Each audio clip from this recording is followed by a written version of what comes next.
Good morning, সবাই কেমন আছো? আশা করি সবাই খুব ভালো আছো। আমরাও ভালো আছি। আজকে হচ্ছে রোববার, আর আজকে হচ্ছে আরেকটা বিশেষ দিন। বিশেষ দিন বলতে ওই এবছর তো আমার ভাইফোঁটা হয়নি, তো ভাবছিলাম যে ভাইফোঁটা নাই বা হলো, কিন্তু খাওয়া দাওয়া তো হতেই পারে। তো সেই জন্য আজকে ওদের এখানে আসতে বলেছি। ভাই তো কিছুতেই রাজি না, না না এখন না, এখন না, এখন না।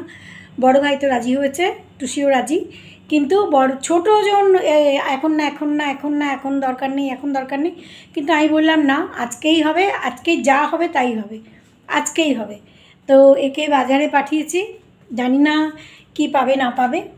তো যদি বাজারে যা, দারুণ রোদ উঠেছে, ভীষণ রোদ উঠেছে, তো বাজারে দেখি কি পাওয়া যায়, সেই মানে হিসেবে একে বলেছি ফোন নিয়ে যাও, ফোন আমাকে বাজারে গিয়ে ফোন করবে, কি পাও না পাও সেই বুঝে জানাবে, সেই বুঝে রান্নার মেনু করব। অনেক কিছু রান্নাবান্না করব না, নর্মাল খাওয়া দাওয়া। কিন্তু তার মধ্যেও আবার একটা খারাপ লাগা, আমার বোনের ছেলে মেয়েগুলো আছে নয়ডায়, ওদের বলতে পারলাম না। ওদের বলতে পারলে একটু ভালো হতো, সবাই এক জায়গায় হতো। কিন্তু আবার মামুন ওদিকে বিজি, মামুনের আজকে ঘরে কোনো গেস্ট আসবে বা কিছু এরকম কিছু, মামুন আসতে পারবে না। কিন্তু আমি আজকের প্রোগ্রামটা চেঞ্জ করলাম না। রোববার ছাড়া ছুটি সময় হয় না, তো সেই জন্য ভাবলাম যে না, রোববার আছে আজকে, আজকেই কাজ করে ফেলি। কারণ আনন্দ ফুর্তির সুযোগ, যখন সুযোগ পাওয়া যায় তখনই আনন্দ করে নেওয়া উচিত। আমার আমার মনে হয় যখন সুযোগ পাওয়া যায় তখনই আনন্দ করে নাও, একদম আনন্দের কোনো মানে সময় দেখতে নেই। তো যাই হোক, একে বাজারে পাঠিয়েছি, এখন দেখি বাজার থেকে ফোন করবে এক্ষুনি, কি বলে, কি আছে কি নেই সেই বুঝে রান্নাবান্না। তবে আমার ইচ্ছা আছে যদি ইলিশ মাছ পাওয়া যায় তাহলে একটু ইলিশ মাছই করব। তো দেখি কি করা যায়। সকালের ব্রেকফাস্ট আর বেশি কিছু হ্যাঙ্গামা করলাম না, তো আজকে বাবুকে বলেছি ব্রেড অমলেট খেয়ে নে। তো বাবুকে আর একে দুজনকে ব্রেড অমলেট করে দিয়েছি, ব্রেড একটু কম ছিল, তো ওদের দুজনকে ব্রেড অমলেট করে দিলাম। আর আমি একটুখানি ওটস খেয়ে নেব।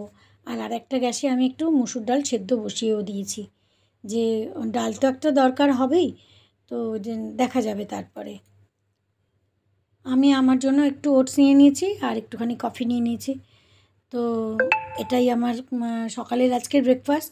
কেননা বাজার থেকে আসলে আবার রান্নাবান্নার দিকে যেতে হয়, বাবুকেও দিয়ে দিয়েছি খেতে। ঝন্টু আজকে যেহেতু বাবু বাড়ি আছে, ঝন্টু একটা আলুও খেয়ে নিয়েছে আজকে। আমার স্নান করা পুজো করা হয়ে গেছে। এবার আজকের তো ও হ্যাপি ছট, যাদের ছট পুজো হয় তাদের জন্য অনেক অনেক শুভেচ্ছা। আমার যে কাজ করে মেয়েটা, ওর তো ছট পুজো হয়, তো কালকে বিকেলে এসেছিলো, কালকে বলে গেছে কি 3 দিন আসবো না, মানে রোববার সোমবার মঙ্গলবার, সেই মানে দিন রাত নির্জলা উপোস থাকতে হয় 2 দিন বোধহয়। তো যাই হোক, এখন কিছু করার নেই, ওদের যেটা রিচুয়াল, যেটা নিয়ে ওদের পুজো পার্বণের ব্যাপার, না তো করা যায় না। আমাদেরও যেমন পুজো ওদেরও পুজো। তা যাই হোক, তো সকালবেলায় আমি ঝাড়ু লাগিয়ে দিয়েছি, সে পোছা লাগিয়ে দিয়েছে, দেখতেই পেয়েছো। তো পোছা লাগাতে দেয় না আমাকে, যখনই ও আসে না তখন নিজে পোছা লাগিয়ে দেয়। তো তারপরে স্নান করে পুজো করে এসে গেছি। এইমাত্র ফোন করলো যে মাছ, ইলিশ মাছ পেয়েছে কিন্তু সাইজে একটু ছোট। আমি বললাম কোনো ব্যাপার না, নিয়ে এসো, ওই নিয়ে এসো। তো একটু সর্ষে দিয়ে ইলিশ মাছ করব, আর ওই যে ডালটা সেদ্ধ করে রেখেছি, তো ওইটা দিয়ে মাথাটা দিয়ে মাছের মাথা দিয়ে ওই ডালটা করে নেব। তো ওই জন্য আমি সর্ষেটা করে নিচ্ছি এখানে। মাছের মাথাটা ভেজে তারপরে ডালটা ফোড়ন দিয়ে দেবো। ইলিশ মাছের গন্ধ হলে তো ভালোই লাগে। আর একটুখানি লেগ পিস রয়েছে, কারণ আমার ছোটো ভাইয়ের ছেলেটা, ও মাছ খায় না, সেখানে আবার ইলিশ মাছ খাওয়া তো দূরে থাক। তো একটু ছোটো সাইজের বলে 2টো মাছ এনেছে আর কি। তো এই ইলিশ মাছটা এই সর্ষে দিয়ে করছি, আর মাথা দুটো দিয়ে এই ডাল দিয়ে করে নিলাম। তো মাছের মাথা দিয়ে ডাল হবে, আর ওদিকে আমার ভাত হয়েই গেছে, আর একটুখানি বেগুন ভাজা করব। ওরা অত তরকারি খুব একটা বেশি খাবে না বলেছে, তো আমি বেগুন ভাজা করছি, আর মাছের মাথা দিয়ে ডাল, আর সর্ষে বাটা দিয়ে মাছ। এই হচ্ছে আজকের আমাদের দুপুরের খাওয়া। খাওয়ার থেকে বড় হচ্ছে সবাই এক জায়গায় আনন্দ করা। কে এসছে কে এসছে কে এসছে? ওর দৌড়াদৌড়ি দেখেই বুঝতে পেরেছি আমি যে কেউ এসছে। ভাই কোথায় কৃষ্ণা? আচ্ছা, স্নান টান হয়ে গেছে? আচ্ছা, দেরি কেন করলি? লেট উঠেছিলি? এই তো, এই টি শার্টটা কি সুন্দর কালারটা। খুব সুন্দর কালার। কেন পরে না? হ্যাঁ,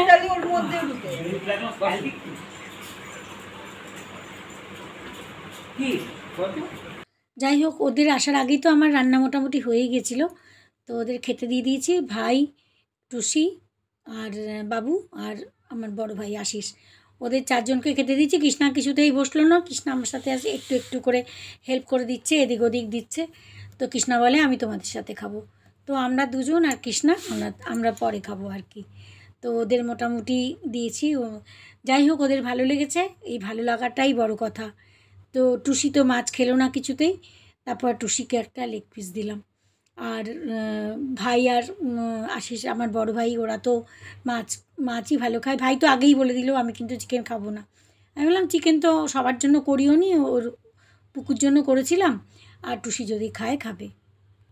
খেতে বসেও নানা রকম কথাবার্তা গল্পগুজব। যাই হোক, পাঁচজন একসাথে হলে তো এটা হয়ই। আর এই কেমন হয়েছে ভাই আশিস?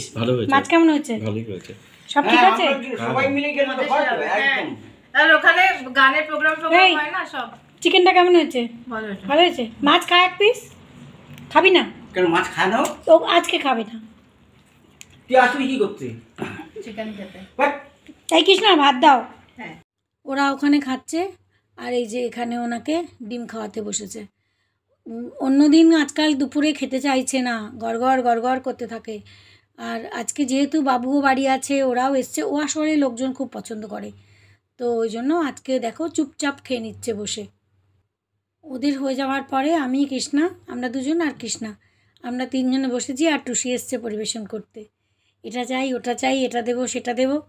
যাই হোক, তো এই বাচ্চারা বড় হলে এটাই তো আনন্দ, যে বাচ্চারাও আমাদের কতটা খেয়াল রাখে, সত্যি ভালো লাগে। ইলিশ মাছ তো ভালোই হয়, টেস্টি। হ্যাঁ, ইলিশ মাছ ভালোই হয়।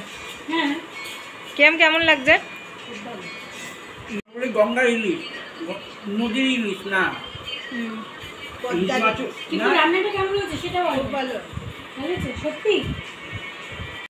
খাবার পরে বাবু আবার মিষ্টি দই আনিয়েছিল, বললো না মিষ্টি তো সেই পুজোর থেকে অনেকই খাওয়া হয়েছে, যখন ওইগুলো নিয়ে আসবে মিষ্টি দই খাওয়া। আর তারপরে দেখো নানান রকম কথা নিয়ে হাসাহাসির শেষ নেই, হাসি গল্প হাসাহাসির শেষ নেই। ওকে বাবু, বাই।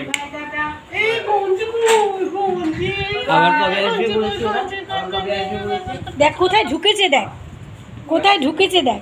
টাটা করে দাও, টাটা টাটা। না না এমনি মধ্যে আসবে। কে? রোববার সামনে রোববার। হ্যাঁ হ্যাঁ হ্যাঁ, টাটা।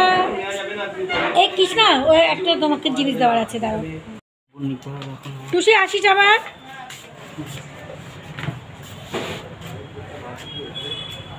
ভাইরা তো চাটা খেয়েই ওরা বেরিয়ে গেল। তারপরে এত টায়ার্ড লাগছিল না, 10 মিনিট একটুখানি কাত হয়েছিলাম। তো তারপরে উঠে আবার চা করলাম, আরেকবার একে চা দিলাম।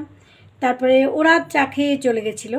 তারপরে এখন আবার আমাদের ওই যে বললাম বিয়েবাড়ি যেতে হবে, আমার এক বান্ধবীর, ও হচ্ছে কাশ্মীরি বান্ধবীর মেয়ের বিয়ে, তো ওখানে না গেলেই নয়। আর এই মেয়েকে আমরা একদম ছোট্ট দেখেছি, সেই মেয়ের আজকে বিয়ে, তো না গেলেই নয়। তো অনেকটা দূর যেতে হবে, মানে আমাদের বাড়ি থেকে প্রায় 16-17 কিলোমিটার। তো অত দূর যেতে হবে। বাবুকে রাজি করিয়েছি যে বাবু চল প্লিজ, আমি তো একা যেতে পারবো না। আর পুরো ফ্যামিলিকে বলেছে, আর এও যাবে না, বলে আমি সব লোককে চিনবো না, আমি যাব না। এবার বাবুকে নিয়েই যেতে হবে আমার। তো এই এখন আমি এই আরেকবার চা করে দিলাম একে দিয়ে, এইবার আমি এখন রেডি হব। ওরা চাটা খেয়ে বেরিয়ে গেল। ওই যে বললাম না যে আমার আবার একটা বিয়ে বাড়ি আছে, তো অনেকটা দূর, আমাদের বাড়ি থেকে অনেকটা দূর। কাপাসেরা বলে একটা জায়গা আছে, ওইখানে প্রায় 16-17 কিলোমিটার আমাদের বাড়ি থেকে। তো যাই হোক, 2-3বারের বারে ক্যাব আসছে, এসেও গেছে। এই আমরা এখন বেরোচ্ছি, তো অনেকটা রাস্তায় যেতে হবে। এই রেডি হয়ে গেছি, আমি আর বাবু যাচ্ছি, এ তো যাবে না। আর আমি আর বাবুই যাচ্ছি, একটু দূরেই, কিন্তু একটু দেরি হয়ে গেল বেরোতে আমাদের। তো যাই হোক, বান্ধবীর মেয়ের বিয়ে বলছিলাম না, তো না গেলেও নয়। সে যার বিয়ে তাকে আমরা অনেক ছোটোর থেকে দেখেছি, যার জন্য ওর ওপরে মানে আলাদাই একটা ভালোবাসা। তো আমি আর বাবুই যাচ্ছি। আমার বিয়ে ক্যাব এসে গেছে, ক্যাব নিয়েই যাচ্ছি, কেননা ওখানে গাড়ি পার্কিংয়ের জন্য খুব অসুবিধা। পার্কিংয়ের জায়গা এটা ওটা সেটা খুব ঝামেলা হয়, তো আমরা ক্যাব নিয়েই যাচ্ছি। এসে গেছে ক্যাব অলরেডি।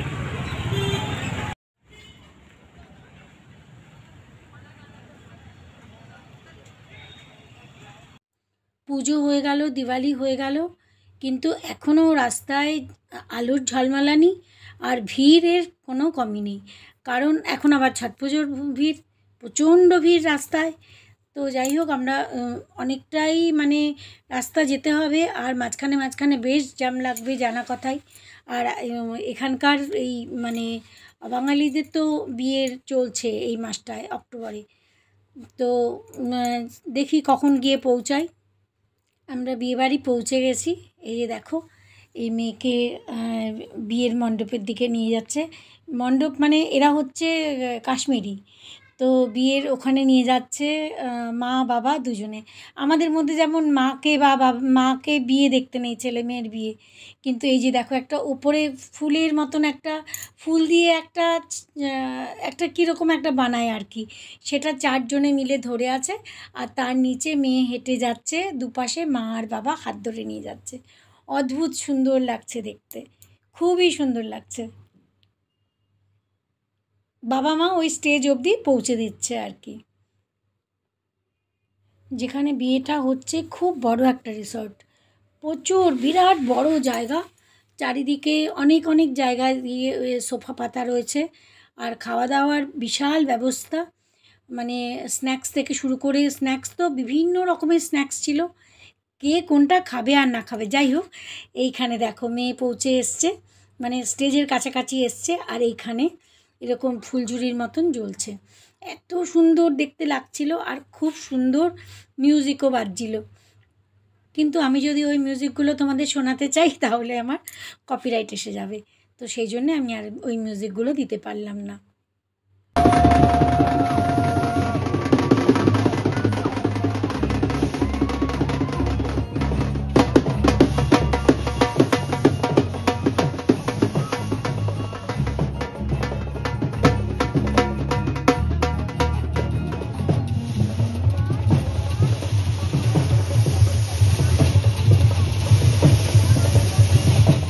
স্টেজেই জয়মালা হয়, ওরা কাশ্মীরি।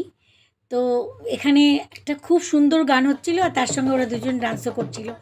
কিন্তু যেহেতু আমি ওই গানগুলো শোনাতে পারলাম না, তাহলে আবার ওই পুরনো কথা কপিরাইট এসে যাবে। তো এখানে স্টেজে এই যে মেয়ের মা পাশে দাঁড়িয়ে আছে, আর মেয়ের বাবা, আর এদিকে এপাশে ছেলের মা বাবা।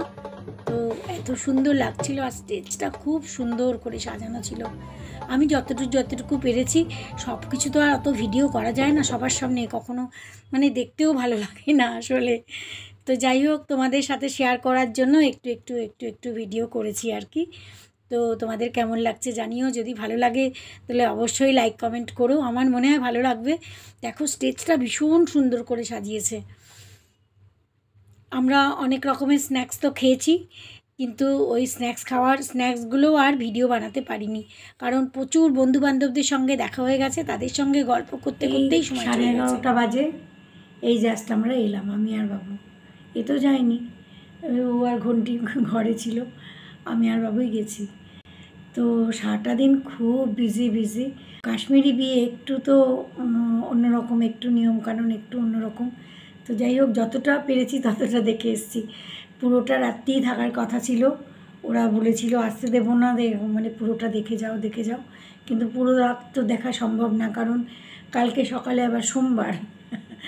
তো সোমবারে সকালবেলায় ওই বাবুর বেরোতে হবে, তো যার জন্য আমরা ওই খেয়ে দিয়ে 11:30 নাগাদ, 11:30 নাগাদ মানে বাড়ি এসে পৌঁছেছি। এখন 11:30 কি 11:45 বেজে গেছে। তো এসে মোটামুটি সব কিছু আবার সকালের জন্য গুছিয়ে রেখে তো এই এখন শুতে যাচ্ছি। তো আজকের ব্লগ তোমাদের সাথে শেয়ার করলাম যতটুকু পেরেছি, কারণ বিয়েবাড়িতেও না সবসময় তো আর ভিডিও বানানো যায় না, লোকেরা দেখছে এ ভিডিও বানিয়ে চলেছে কেন কি জানি। তো যাই হোক, খুব ভালো ব্যবস্থা ছিল, বিরাট বড় আয়োজন ছিল, মানে ফার্ম হাউস নিয়েছিল ওরা একটা, খুব ভালো আয়োজন ছিল, খুব সুন্দর ছিল। তো যাই হোক, আজকের ব্লগ যতটুকু পেরেছি তোমাদের সাথে শেয়ার করলাম। কেমন লাগে জানিও, যদি ভালো লাগে লাইক কমেন্ট করো, আর যদি কেউ নতুন এসে থাকো আবার সেই পুরনো কথা, সাবস্ক্রাইব করো। আজকের ব্লগ এখানে শেষ করি, খুব ভালো থেকো, গুড নাইট।